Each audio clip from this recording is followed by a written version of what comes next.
원장님, 중년 눈성형은 좀 다른 거 아닌가요? 그렇지 않아요. 다크서클이나 눈밑 볼록이 고민이신 경우에 30대의 경우에는 50대 이상인 경우에는 로 해결하시면 됩니다.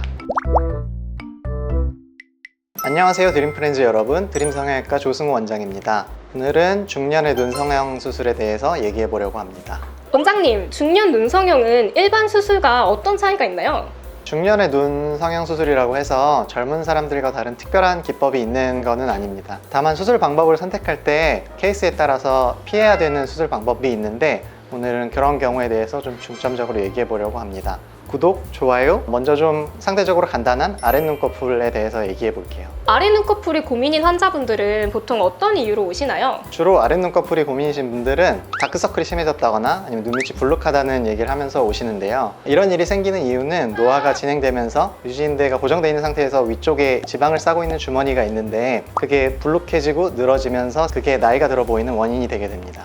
원장님, 이렇게만 들어선 잘 모르겠는데 좀 더 자세히 설명해 주실 수 있을까요? 네, 그러면 이해하기 쉽게 좀 사진을 보면서 설명을 드릴게요. 이런 경우 환자분들이 병원에 오셔서 흔하게 얘기하시는 부분이 불룩한 부분 지방을 좀 빼달라고 하는 분들이 많습니다. 물론 젊고 탄력이 좋으셔서 지방을 조금 제거하고 재배치만 해줘도 유지가 잘 되는 분들도 있지만, 사진 같은 케이스에서는 지방 재배치만 해서는 잘 해결이 되지 않습니다.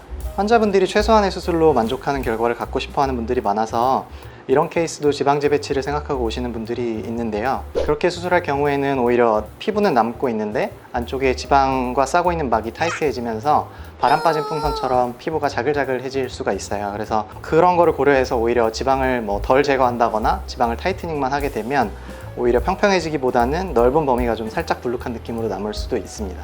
그럼 이런 경우에는 어떤 수술을 해야 되나요? 환자분들은 간단하게 수술하기를 원하셔서 지방 재배치를 생각하고 오시지만, 이럴 때 필요한 게 바로 하안검 수술입니다. 그래서 하안검 수술이 지방 재배치와 다른 점은 알륜근을 모아서 알륜근 현수를 통해서 볼막 쪽에 고정을 해주게 돼서 좀 더 피부를 타이트닝 시켜주고 남는 피부를 조금 잘라줘서 아까 말씀드리는 것처럼 자글자글해지는 현상을 좀 막아줄 수가 있습니다.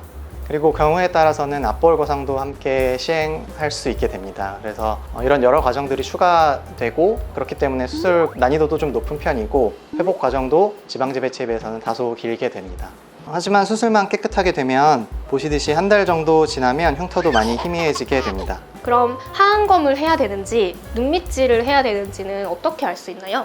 이게 환자분들마다 피부 탄력의 정도나 아니면 피부가 남는 양이 차이가 커서 일괄적으로 말씀드리기는 힘들지만, 30대인데 이런 눈밑이 불룩하다거나 다크서클로 수술을 고민하고 있으면 눈밑 지방 재배치를 위주로 생각하시면 될 것 같고, 50대인데 이제 이런 수술을 생각하고 있으시면 일단 우선적으로 하안검 수술을 고려하는 게 맞을 것 같습니다.